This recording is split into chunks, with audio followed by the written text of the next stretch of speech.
Hi, welcome back to my house and for chapter 2 of Take Good Care of the Garden and the Dogs. Thanks a lot for listening to the first one. You're helping me. I feel kind of guilty because I'm sheltering in place here, and really I'm pretty comfortable, except that I'm so worried about the world and how you're doing, how everybody's doing in places that have much more serious situations regarding this virus. And also, I'm worried even here in Haines about the people who are at home in much less than ideal situations, especially people who are having trouble already with abusive spouses and partners and children who are in homes where it might not be so great for them to be right now. So it's kind of weighing on me, and I thought I would share that with you.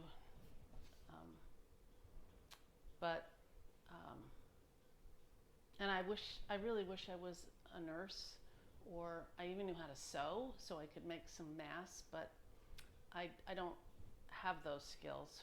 But what I can do is read you a story, so maybe if you're doing those things, this might help you. I hope so. And I really like that line that Julia Alvarez said that I started off the first chapter with, that sharing books, or for that matter music or movies, all the things that we're doing perhaps to distract ourselves right now, bring us together even when we're apart. The other thing I wanted to say is I used to think that writing, the kind of writing I do, was, as somebody smarter than me called it, a intimate letter to strangers. And I kind of believe that on some level. I don't know why. And now I'm realizing that it's actually kind of the opposite. I mean, not the opposite completely, but these really are intimate letters that I've written to you, and you're not really strangers because it's connecting. So it's not like we're soulmates or anything, but kind of. I mean, there's something else happening that doesn't make us so far apart. And for that, I want to thank you. The other thing I want to tell you before I start today, and before I take off my glasses and can't see you, is that this book, this was written in between 2005 and say 2008. So that's the time frame it's in.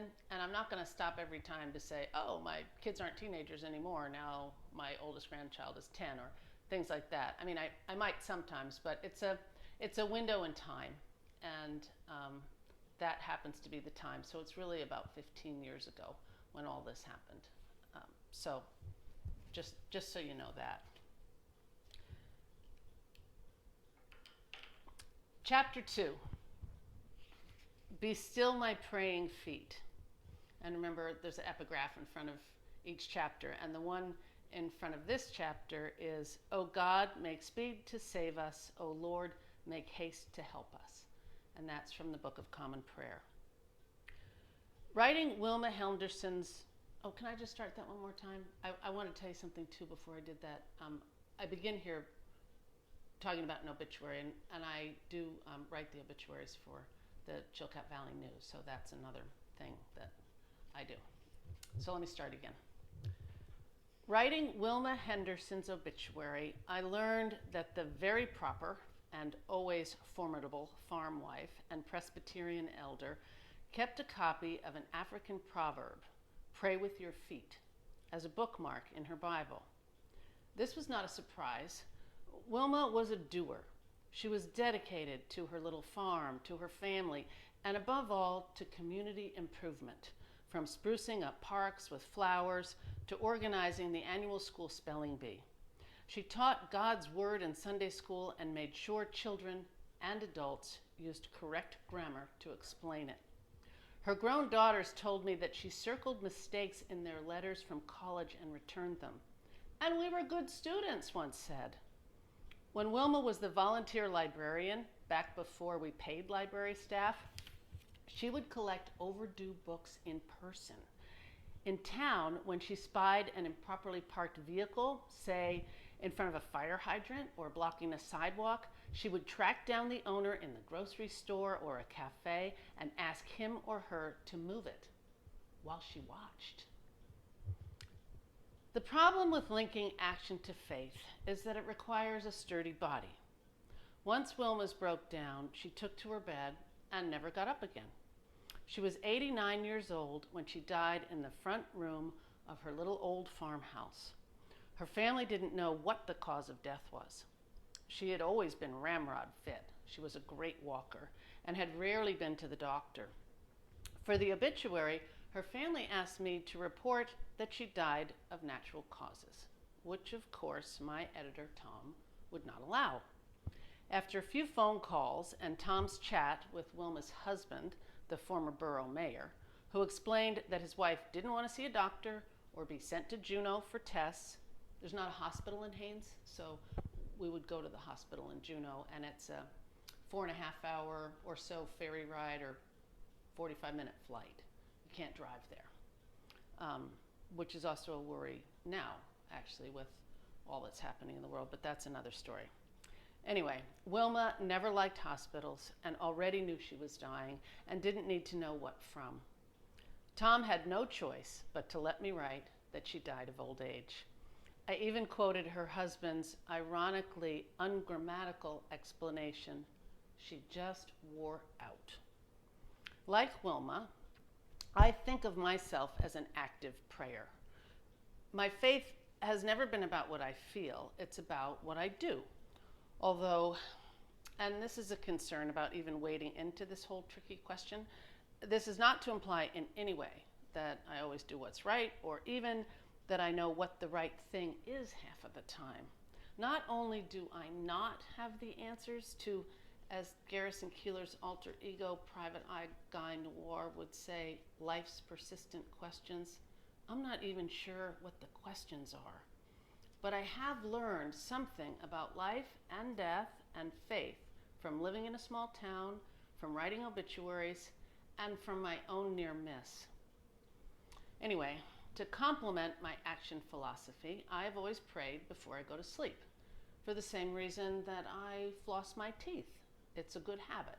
I say the Our Father, who art in heaven, hallowed be thy name, as a kind of password. I know I'm not supposed to touch my face.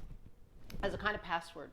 Then I ask God to please bless a fairly long list of family, friends, and neighbors, and then I thank him, or maybe her, for all my blessings, my family, our home, and this community, and then I wrap it up with general pleas for action on the big issues facing humanity: war, peace, poverty, and global warming, the issues and events that I don't have much control over. Then I was run over by a truck and lost control of just about everything. I was flown out of town, put back together, hospitalized, and finally placed in a nursing home 1,000 miles away from home until I was strong enough to travel. In other words, until I was able to sit up in the wheelchair or airplane seat for at least 4 hours. In Seattle, Dr. Chip Rout explained that I should train for this the same way I used to train for marathons, gradually increasing minutes sitting up just as I once increased miles running. It took a week before I was strong enough to be transferred from the bed to the wheelchair and back, and the effort of lifting and sliding and holding up my braced pelvis was exhausting. At the end of the day, and the beginning and the middle, the only act I could do without physical pain was praying. But I had to learn how to do it differently. I couldn't pray with my feet, so I had to pray with something else. Luckily, I didn't have to look far for guidance. I'm an Episcopalian, and we have a whole textbook of prayers, the ancient, 1549, and little modified Book of Common Prayer.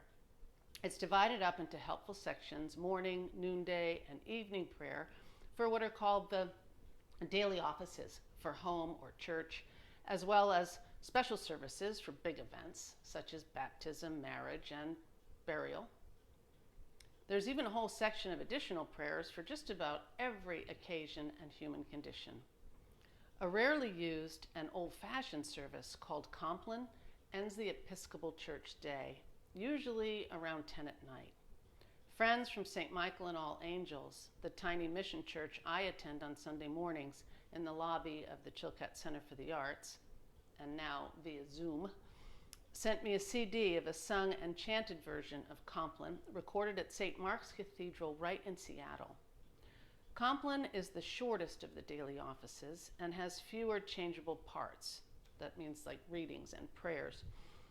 It's meant to be a gentle, easy to recite, and comforting close to the day. I love the simple melodies and notes of the plain song, but I also love the words.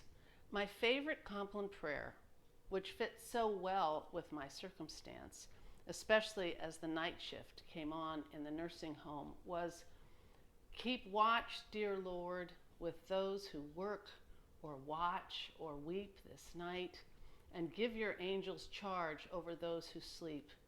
Tend the sick, Lord Christ, give rest to the weary, bless the dying, soothe the suffering, pity the afflicted, shield the joyous, and all for your love's sake.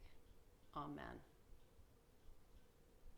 I know that's a really good one for right now.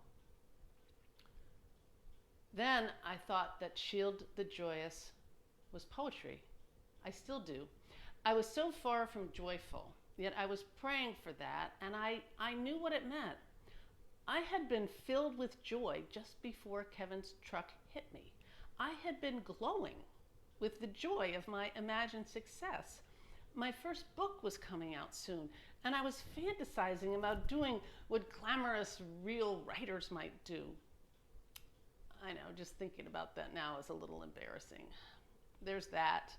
And I had teenagers, so I know heartache, and sometimes bad choices can spring from great joy.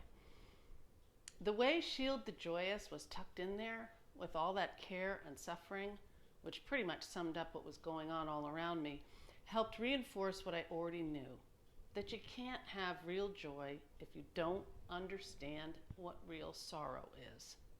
I had never seen woe like this, so I was even more appreciative of the life that I had led before my accident and more determined to gain at least some of it back. This was what the stage manager in our town called a vicious circle. You have to love life to live life, he said. And because we love it, losing part of it, a favorite person or place, or even your ability to do the chores you used to do, is so painful. I had to learn how to lose a little control, a little pride, without losing it all. I had to learn to love the people around me enough to let them pray with their feet. As nutty or woo-woo as it may sound, I had to let go to hold on. The Vietnamese Buddhist monk Thich Nhat Hanh tells a story about a man stranded on a mountain. He can't go up or down. And of another man at an intersection. He's so confused he doesn't know which way to run. Both are equally stuck, and the worst choice either man can make is trying to think and plan his way out of it. The only way out of a bad situation for them, and by extension for all of us, advises the good monk, is to surrender to the moment and don't even pretend to know the way out. As Bob Dylan sings, "Don't think twice, it's all right." The truck hitting me was bad, but the place I call the Sleepless in Seattle nursing home was worse. As nursing homes go, it was a fine one. But even the best nursing homes are places you don't want to be. This is not good news because the fastest growing segment of the US population is 85 or older, and it will be that way for at least the next 30 years. We need to fix this system, don't we? For our grandparents, parents, and ourselves.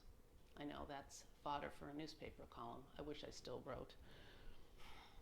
Anyway, I had to go to the nursing home because I was too weak and busted up to fly on a commercial jet to Juneau and take the ferry home to Haines.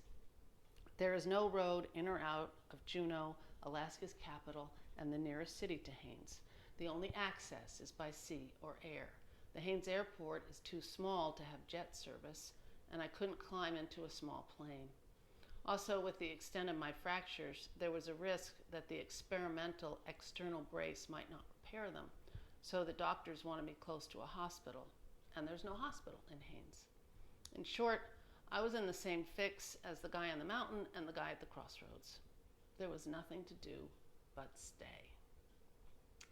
I had imagined that I would be rehabbing in a residential wing of some place that was used by, say, the Seattle Seahawks as a training center, a health club type facility full of athletes and trainers. I had imagined wood-floored studios, massage tables, whirlpool tubs, acupuncture treatments, yoga classes, spinning bikes in a glass-walled room overlooking Puget Sound, and a dining service that offered fresh salmon, whole-grain breads, and fruit smoothies loaded with vitamins and minerals. My roommate would be a skier, someone like Peekaboo Street, recovering from another broken leg, or an equestrian with a plaster-encased foot up in the air and an arm in a sling, blaming it on a skittish mare, and swearing in a British accent. When the ambulance transporting me from the hospital pulled up outside the Sleepless in Seattle nursing home, I was lying on my back, as I would be for most of the next 12 weeks, and I could see the tops of dogwood trees blooming, the light-filled entry was full of hanging plants, and I heard a bubbling fish tank. As they wheeled my gurney through the commons area, though, I didn't see strong men and women on crutches. From the corner of my eyes, I saw old people in wheelchairs, very old people. They were slumped over, sleeping, turning in circles, or muttering to themselves. They were all ancient and ill, and not in a temporary kind of way. These people did not have torn rotator cuffs or ruptured cruciate ligaments. They were wore out, just like Wilma had been. They would be leaving here only in a hearse. How right Wilma was to stay home in her own bed rather than, as my golfing mother would have said, playing out the back nine of her life in a place like this. I don't mean to say there wasn't any joy, but it was a hard, sad place. Later in the physical therapy room, I would meet one tweedy old gentleman in hiking shoes who came daily to rub the side of his stroke-stricken wife's face. She was unable to speak or move. They'd been married 60 years, he would tell me. Watching them then, I was grateful that I was on the mend and that Chip would not be caring for me that way for the rest of our lives. Chip said he understood why the husband came by each day. And then he reminded me, as he had daily since the accident, that so many people had it harder than we did. He had come with me on the medevac flight and stayed the entire time I was in Seattle. The attendants wheeled me past these ghosts of Christmas future into the doorway of a long, narrow room with a window down at one end. That end was occupied by an old woman and as much stuff from her former home as possible. A wood console TV, plaid recliner, end tables, lamps, a rug, framed pictures of children and grandchildren, and pots of plastic plants were all wedged in tight. Although it was April, there was an artificial Christmas tree with blinking colored lights next to the hospital bed, which was occupied by Nadine. She was 75 years old and had lived in this room for 3 years. To heal, I knew I needed to have sunlight and fresh air. Vitamin D promotes calcium absorption, and calcium makes bone, and I needed plenty of that. I also needed crisp vegetables and soft cotton sheets. I had been hoping for organic kale soups and healing touch therapy. That was looking less and less likely. I knew right away that I would never get anywhere near that window, and I was just as sure that Nadine would never willingly open it. Dylan Thomas would have approved of what happened next, but no one else would. I did not go gently into that not-so-good room. I lay on that stretcher and pitched as much of a fit as an immobile, sedated person can. I yelled at Chip to do something. I said I wasn't staying here, that there must be a better place. The private ambulance company crew chief said he had other patients to transport and that they needed to pick me up now and put me in the bed in Nadine's room and take their gurney back. I said I wasn't staying. This was not my room or my nursing home. There had been a big mistake. There must be a different, more rehab-y place for me to go. He said there wasn't. This was where they were supposed to drop me off. He checked his orders, flipping the papers on his clipboard. Then he sighed and said firmly that I couldn't go back to the hospital, I couldn't go home, and I couldn't go to a hotel room. I couldn't even sit up in a chair, much less a cab. Well, shit. I had been so brave until that moment. I really had been. In the hospital, after the surgery, alone with the machines bleeping and blinking, I had cried only a little. Even after a doctor friend from Juneau had called to tell me I'd be in pain for the rest of my life and should be happy if I could walk again, much less run, hike, or ride a bike. You are a very lucky woman, he said, but this is the real deal, a life-changing event that you will never fully recover from. Even then, I had been upbeat in my response to him and with my thoughts, too. There in the dark as the rain ran down the big window and another ambulance pulled into the emergency room, bearing with it another lucky person who would be saved and mended and then sent gratefully on her way like me. That was what I was thinking then. This was what I was thinking now. I suddenly felt so helpless, so sad, so busted up and frail, so alone in this body of mine that wouldn't work anymore that I was dizzy with grief. This was really unfair. I had done nothing to deserve it. I covered my face with my hands and I sobbed. It felt like my heart was breaking. I wondered if I could die from this kind of hopelessness. If I did, would it be natural causes? Tom would probably insist that in my obit it be attributed to complications from trauma and pelvic surgery. Then I looked up and saw Chip's red-rimmed eyes and stricken face and knew that I had to stop crying and stop complaining. I still felt like I had a leaking hole in my heart, but I decided to quit sharing that news with the people who cared about me. I prayed. I prayed for help. I began like I always had, Our Father who art in heaven, and just said all the words. Nothing happened.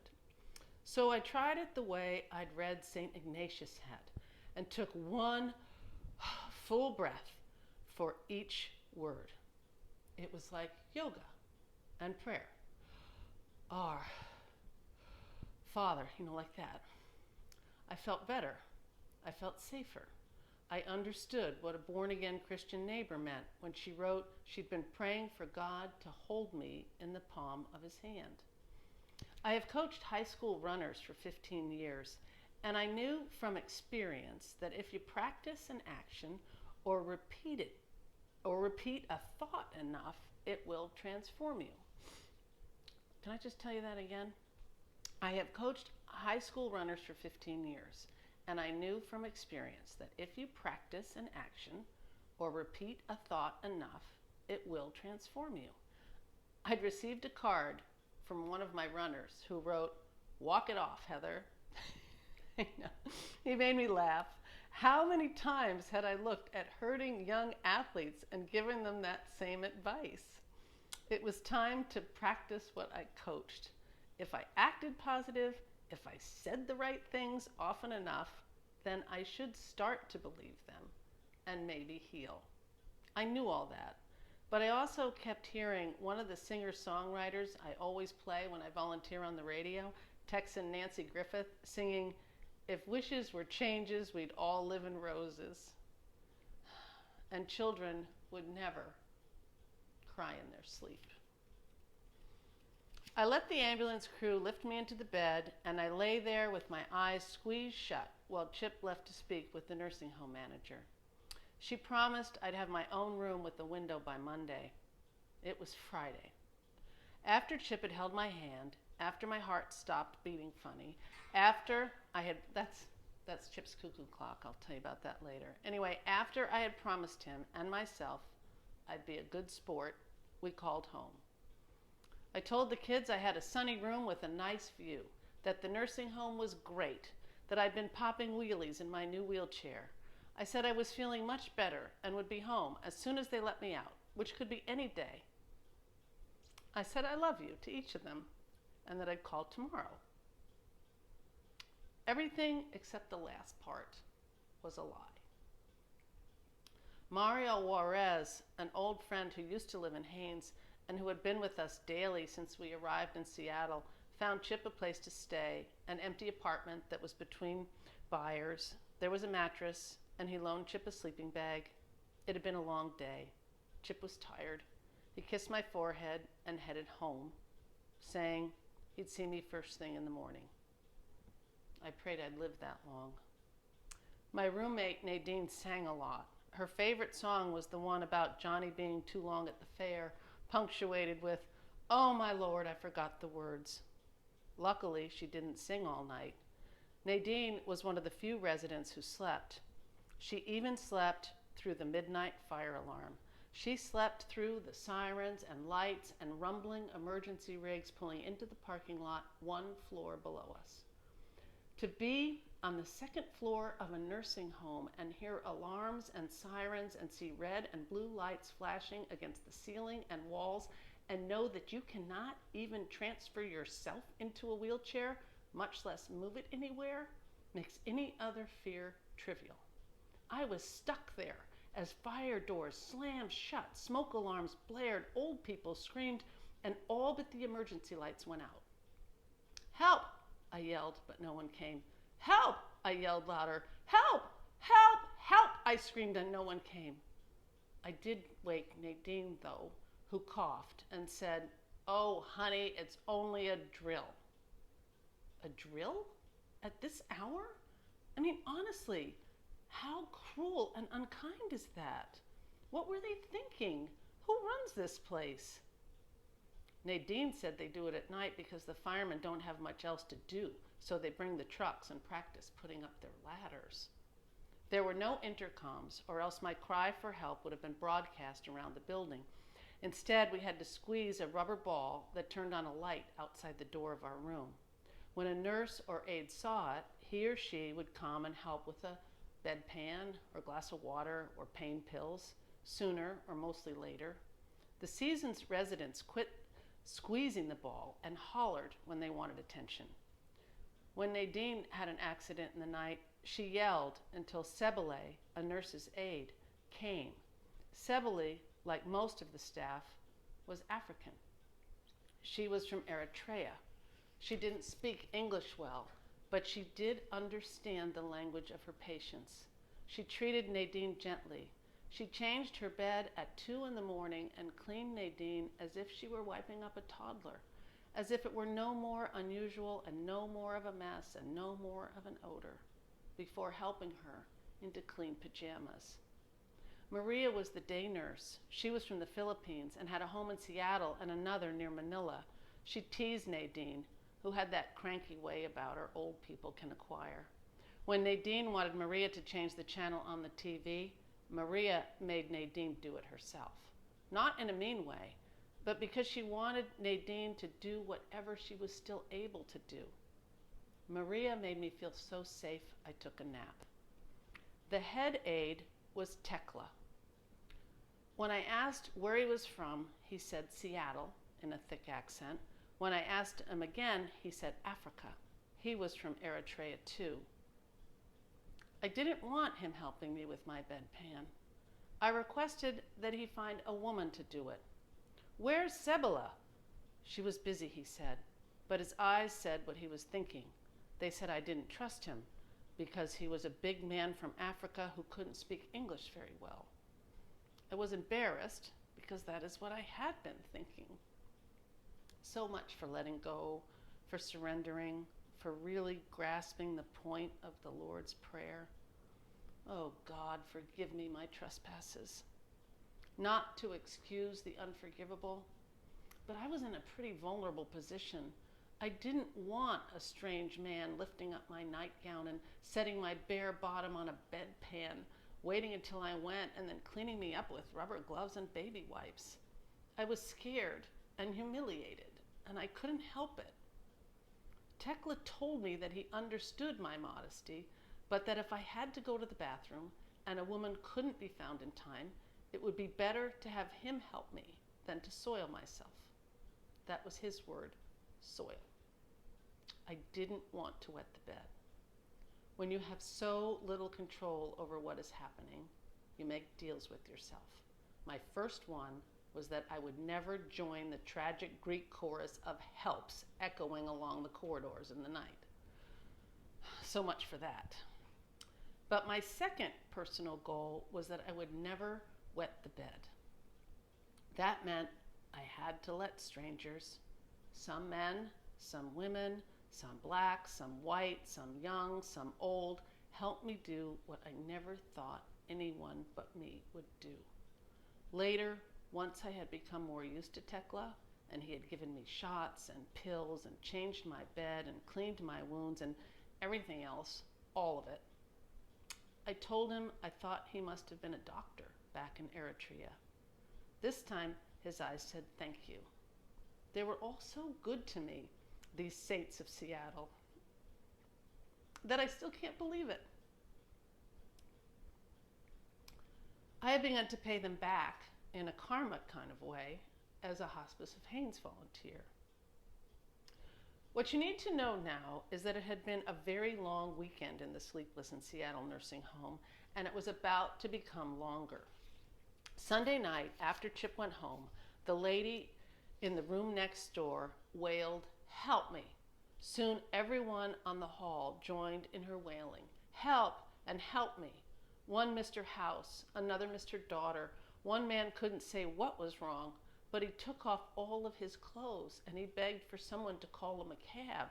The red-haired Mormon girl who was volunteering in the home as part of her pre-med gerontology class ran after him, gently calling, naked man, oh, naked man, please stop."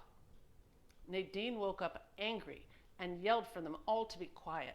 When that didn't work, she sighed, "Lord have mercy," and sang about Johnny and the fair until she dozed off. My new room wasn't ready until Wednesday. It should have been a big day for me. The first copy of my book arrived. I shouted to Nadine that I had written a book. She was hard of hearing, so I held it up for her to see. "Is it large print?" she asked. I said no. "Do they have it on tape?" I said I didn't think so. "Well, what good is it then?" she said. Not much, I guess. Funny how I thought writing a book would change my life. Be careful what you wish for. The new room was on a different floor. Chip went down and checked it out and said it was bigger and there was a nice window. Maria came and gave me my medication and said it was nice to have known me. Turns out each floor had its own staff. Tekla brought the lunch tray and explained that I'd have different nurses and different aides and even a different guy mopping the floor. He also said that no matter what I was promised, he wouldn't be surprised if I was assigned another roommate. More old people are dropped off each day, he said. And so after everything, I decided to stay where I was. That evening, before we went to sleep, I asked Nadine if she liked her life at the Sleepless in Seattle nursing home. "Well," she sighed, "it's clean, and I'm not alone. That's the main thing. I'm not alone."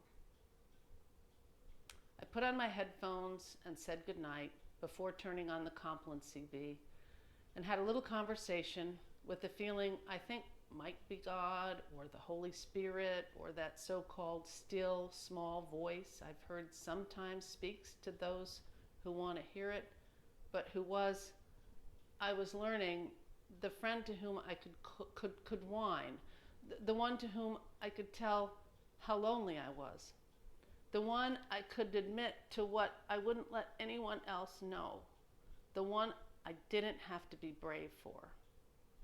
I told her, It was easier having this wise friend be female. That I couldn't feel my right leg and might never be able to, and that I was worried about suffering a heart-stopping blood clot. I said I wanted to see my children so badly. I wanted to be able to run again. I really wanted a hot shower. I was hungry, but so constipated from the morphine I was afraid to eat. There, in that holy darkness, even though Chip was not with me and my children were 1,000 miles away, I wasn't alone anymore. And I'm not talking about Nadine, bless her snoring heart. Someone who loved me was listening and watching over me. I didn't ever hear her speak to me, but I knew she was there. I fell asleep to the comforting rhythms of the now familiar prayers and music of Compline. I wasn't praying with my feet. I wasn't doing anything at all. I felt better than I had since my accident. After Wilma Henderson died, her pastor, my friend Ron Horn from the Presbyterian Church, told me that in her last weeks, and especially her last days, she had visibly softened, that the Holy Spirit had gentled her. I bet she learned to pray lying down too. I bet that after a lifetime of good works, she discovered that sometimes the best thing a strong woman can do is nothing. Nothing at all. I spent 3 weeks in the nursing home. The farther away I got from those early days of recovery, the less I sought solace in that prayerful stillness, and the less I listened to Compline, that last service of the day. And I suppose that's typical. I didn't need either as much, and other thoughts began filling my days and my nights again. It's funny, but I have just started reading Compline again, during all of this, especially that prayer. Then I wrote, but I still pray before sleep, even if it's just the Our Father and the thank yous. It feels different now, more intimate. The other night when I finished my prayers, I looked out the window at the gray, rainy, starless sky outside, and I felt a heavy ache, like homesickness almost, even though I was tucked in my own bed in my favorite place in the whole world. It was not a pang for me this time, or for my friends and family. I've been reading, listening, and watching the news. There is so much grief in the world, I sometimes don't know how it keeps spinning. Our Father, I began, breathing with each word, and then, when I was done, God and I talked. Or I talked, and she listened. I can't say we changed anything, but I can't say we didn't either. So I'll read you chapter 3 next time, and in the meantime, please stay well, be kind, be good to one another. I think everybody right now is a little tender. And thanks very much for giving me an opportunity to do this. Now I got to do that awkward thing where I go around and turn the recording machine off.